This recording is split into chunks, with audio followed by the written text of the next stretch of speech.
Hello friend, welcome to my channel CK study 91। आइए आपका स्वागत है हमारे चैनल सीके स्टडी 91 पर। आज हम क्लास 12th का फिजिक्स का बहुत ही महत्वपूर्ण लघुत्तरीय 50+ क्वेश्चन के सीरीज को लेकर आए हैं, जिसमें मैंने आपको पिछले वीडियो में 10 क्वेश्चन बता चुके हैं और आज मैं 11 क्वेश्चन से लेकर 20 नंबर क्वेश्चन तक बताऊंगा। तो यदि आप अभी तक पिछले वीडियो को नहीं देखे हैं 1 से 10 नंबर क्वेश्चन तक, तो आप उसे ज़रूर देखेंगे और उम्मीद है कि वह वीडियो आपको अच्छा लगेगा। तो आज हम देखते हैं क्वेश्चन नंबर 11 से। तो पहले आप देख लीजिए क्वेश्चन नंबर, जो मैंने उस दिन 10 क्वेश्चन बताए थे, उस क्वेश्चन को भी एक झलक देख लीजिए। आवेश का क्वांटमीकरण क्या है, तो यह क्वेश्चन था। दूसरे नंबर क्वेश्चन, विद्युत क्षेत्र रेखा क्या है, इसके 2 गुण को लिखे, तो ये भी आपको आंसर यहाँ पर दिख रहा होगा। तो क्वेश्चन नंबर 3 है, विद्युत फ्लक्स क्या है तथा इनसे जुड़े हुए 2-4 पॉइंट था। उस वीडियो में मैंने बहुत अच्छी तरह से बताया हूँ, तो आप उसे ज़रूर देखेंगे। विद्युत क्षेत्र रेखा क्या है, यह एक दूसरे को क्यों नहीं काटती है। देखिए, बहुत ही इम्पोर्टेंट क्वेश्चन मैं करवाए हुए हैं, तो आप अभी तक यदि नहीं देखे हैं उस वीडियो को, तो आप जाए और ज़रूर देखें। तो आज हम क्वेश्चन नंबर 11 से देखते हैं कि क्वेश्चन नंबर 11 क्या कर रहा है। क्वेश्चन नंबर 11 कर रहा है, क्रांतिक कोण क्या है, परिभाषित करें। ये क्वेश्चन बहुत ही इम्पोर्टेंट है बिहार बोर्ड के लिए, बार बार ये क्वेश्चन पूछ दिया जाता है। तो इसका आंसर देखते हैं। प्रकाश जब सघन माध्यम से विरल माध्यम यानी बहुत फाका इलाका वाली जगह से, क्या विरल यानी सघन, विरल माध्यम बहुत, जैसे कहता है घना जंगल है तो घना जंगल बहुत पेड़ पौधा रहता है, उसी प्रकार सघन मतलब बहुत फहीका, विरल मतलब बहुत घना माध्यम में प्रवेश, विरल माध्यम में प्रवेश करती है तो वह अपने अपवर्तन कोण का मान 90 डिग्री होने के लिए आपतन संगत कोण का मान क्रांतिक कोण कहते हैं। तो उम्मीद है कि यह आपको समझ में आया होगा। तो मैं एक बार और पढ़ देता हूँ। क्रांतिक कोण क्या है, परिभाषित करें। प्रकाश जब सघन माध्यम से विरल माध्यम में प्रवेश करती है तब अपवर्तन कोण का मान 90 डिग्री होने के लिए आपतन कोण को क्रांतिक कोण कहते हैं। तो उम्मीद है कि यह क्वेश्चन आपको समझ में आया होगा और अपने कॉपी में नोट डाउन कीजिएगा और इसे याद कर लीजिएगा। 2023 के लिए ये सब क्वेश्चन बहुत ही इम्पोर्टेंट है। तो क्वेश्चन नंबर 12 को देखते हैं। आवेश संरक्षण का सिद्धांत क्या है। देखिए कितना इम्पोर्टेंट क्वेश्चन को आज के सीरीज में मैंने लेकर आया हूँ, तो आप इसे उम्मीद है कि याद करेंगे। किसी विलगित निकाय के भीतर कुल आवेश संरक्षित रहता है। आवेश न तो निर्माण किया जा सकता है और न ही नष्ट किया जा सकता है। इसे आवेश का संरक्षण का सिद्धांत कहते हैं। कुछ है,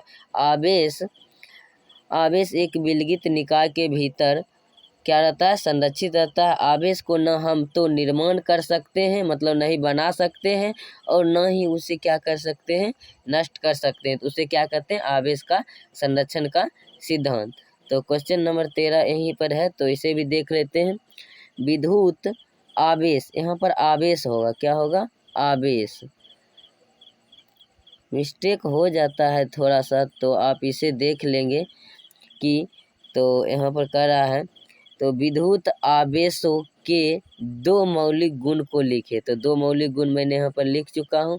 आवेश हमेशा संरक्षित रहता है, इसे कभी भी नष्ट नहीं किया जा सकता है। अभी तुरंत मैंने कहाँ पर पढ़ा हूँ, यहाँ ऊपर पर पढ़ा हूँ, आवेश संरक्षण सिद्धांत। यहाँ पर कहता है विद्युत आवेशों के 2 मौलिक गुण। तो आवेश क्या कहता है, हमेशा संरक्षित रहता है, उसे नष्ट नहीं किया जा सकता है।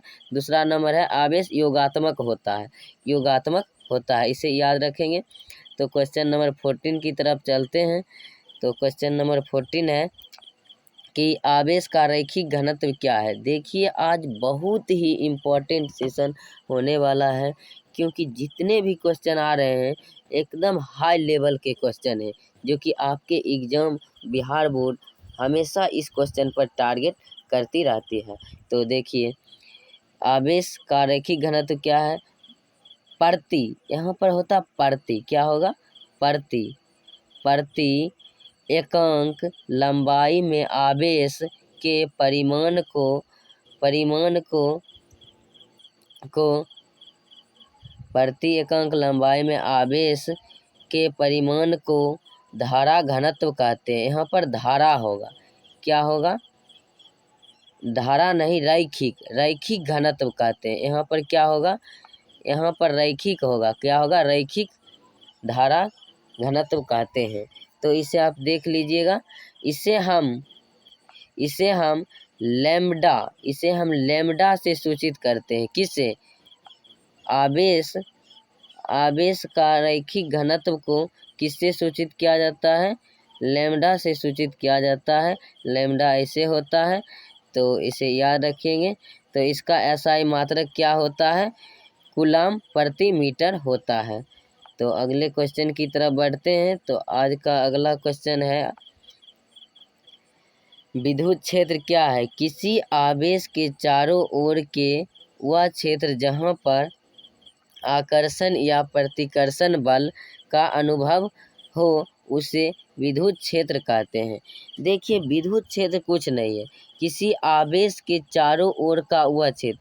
किसी तार से यदि आवेश प्रवाहित कर रहे हैं, यानी करंट प्रवाहित कर रहे हैं, तो उसमें आकर्षण क्षमता होती है यदि और विकर्षण क्षमता होती है। तो यहाँ पर कह रहा आकर्षण या प्रतिकर्षण बल का अनुभव हो तो उसे ही क्या कहते हैं, विद्युत क्षेत्र कहते हैं। उम्मीद है कि यह क्वेश्चन आपको समझ में आया होगा।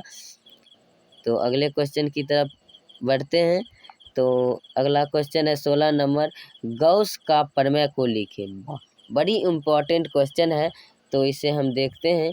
किसी बंद पृष्ठ से गुजरने वाले विद्युत फ्लक्स में उस पृष्ठ के आंतरिक आवेश का 1/ε0 गुना होता है। क्या कहता है, तो Q बराबर क्या होता है, फार्मूला इसका 1/ε0। तो आप याद रखेंगे, ये फार्मूला भी लिख लीजिएगा, Q बराबर 1/ε0। तो क्वेश्चन नंबर 17 पर चलते हैं। तो क्वेश्चन नंबर 17 है कि आवेश का पृष्ठ घनत्व क्या है। तो देखते हैं, प्रति एकांक, यहाँ पर होगा एकांक, क्या, प्रति एकांक क्षेत्रफल में आवेश के परिमाण को पृष्ठ घनत्व कहते हैं। देखिए कितना शॉर्ट में लिखा हूँ और आपको 2 मार्क्स इतना मिलेंगे। प्रति एकांक क्षेत्रफल में आवेश के परिमाण को पृष्ठ घनत्व कहते हैं। इसे सिग्मा से सूचित किया जाता है। सिग्मा का चिन्ह ऐसे होता है, तो आप इसे याद रखेंगे। इसे कहा जाता है सिग्मा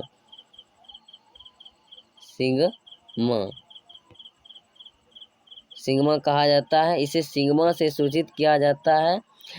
तो इसका एसआई मात्रक कूलम प्रति मीटर स्क्वायर होता है। इसका एसआई मात्रक क्या होता है, कूलम प्रति मीटर स्क्वायर। किसका, आवेश का पृष्ठ घनत्व का एसआई मात्रक क्या होता है, कूलम प्रति मीटर स्क्वायर।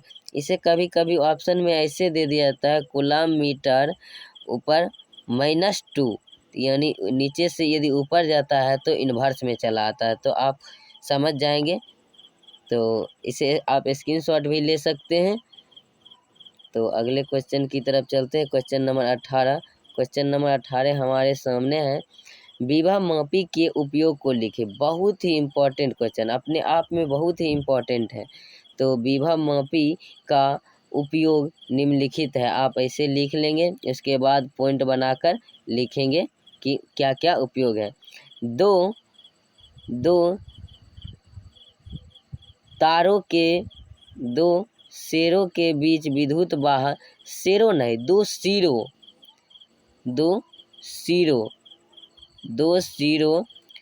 सिरों की विद्युत वाहक बल की तुलना करना। 2 सिरा, जैसे तार का एक सिरा इधर और एक सिरा उधर, मतलब अंतिम छोर को सिरा कहते हैं, क्या समझे।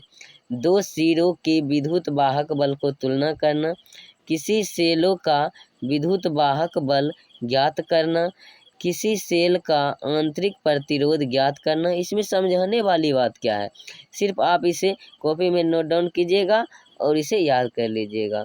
दो प्रतिरोधों का तुलना करना, तो उम्मीद है कि आप समझ गए होंगे। इसे सिर्फ आप सिरों कर लीजिएगा। यहाँ पर जो आपको दिख रहा है, तो यहाँ पर जो आपको दिख रहा है इसे आप लिख लीजिएगा क्या, सिरों। तो अगले क्वेश्चन की तरफ बढ़ते हैं। अगले क्वेश्चन पर बढ़ने से पहले आपसे एक रिक्वेस्ट है, यदि अभी तक आप हमारे चैनल को सब्सक्राइब नहीं किए हैं तो प्लीज़ हमारे चैनल को सब्सक्राइब कर लीजिए, क्योंकि आज से 2023 के एग्ज़ाम के प्रिपरेशन के लिए आपके लिए मैं खुद मेहनत करने वाला हूं और इससे भी अच्छा कंटेंट बना कर दूंगा। अभी शुरुआत में थोड़ी मोड़ी प्रॉब्लम हो रही है, एक दो शब्द को लेकर, और सब चीज़ तो ठीक है, तो उसे भी मैं सुधार दूंगा और आपको PDF भी प्रोवाइड करा दिया जाएगा। आप यदि PDF लेना चाहते हैं तो हमारे मोबाइल नंबर है, व्हाट्सएप नंबर 90 60 86 20 16। आप उस पर मैसेज कीजिए कि सर हमें PDF चाहिए, तो आपके लिए मैं एक ग्रुप बना दूंगा और उस ग्रुप में डाल दूंगा और आपको भी जोड़ देंगे, तो वहां से आप अपना डाउनलोड कर लेंगे। तो अगले क्वेश्चन की तरफ चलते हैं। तो 19 नंबर क्वेश्चन, तो 19 नंबर क्वेश्चन है, संट क्या है? संट क्या है, इसके दो उपयोग को लिखे। बहुत ही इंपॉर्टेंट क्वेश्चन। यह एक अल्पमान का प्रतिरोध है जिसे गैल्वेनोमीटर की कुंडली में समांतर क्रम में जोड़ा जाता है। समांतर क्रम में क्या क्या था, जोड़ा जाता है। तो इसका उपयोग को भी देख लेते हैं। तो गैल्वेनोमीटर को उच्च धारा से क्षति होने से बचाता है कौन, शंट। और गैल्वेनोमीटर के समांतर क्रम में शंट लगाकर इसे गैल्वेनोमीटर के समांतर क्रम में शंट लगाकर इसे एमीटर बनाया जाता है। उम्मीद है कि यह क्वेश्चन आपको अच्छा लगा होगा। आगे बढ़ने से पहले हम एक बात और बता दें कि क्लास 12 फिजिक्स केमिस्ट्री के 500 प्लस ऑब्जेक्टिव का प्रैक्टिस सेट शुरू किए हैं, जिसमें से प्रत्येक में आपको 30 प्लस क्वेश्चन का सोल्व मिलेगा मात्र 12 से 13 मिनट में। तो आप उसे भी देखेंगे और सभी सब्जेक्ट, हिंदी भी होगा, मैथ भी होगा, फिजिक्स भी होगा, केमिस्ट्री भी होगा, तो 5 सब्जेक्ट को आपको मैं करवाने वाला हूं इसी तरह MVVI करके। तो आप हमारे चैनल से ज़रूर जुड़े। तो क्वेश्चन नंबर 20 की तरफ चलते हैं। फ्यूज तार के दो अभिलक्षण गुण को लिखें। तो फ्यूज तार के दो अभिलक्षण गुण निम्नलिखित हैं। तो एक है कम गलनांक, दूसरा है कम प्रतिरोध। उम्मीद है कि यह वीडियो आपको अच्छा लगा होगा। यदि वीडियो अच्छा लगा होगा तो हमारे चैनल को सब्सक्राइब करें, लाइक करें और वीडियो को शेयर करें। थैंक यू, धन्यवाद, जय हिंद, जय भारत।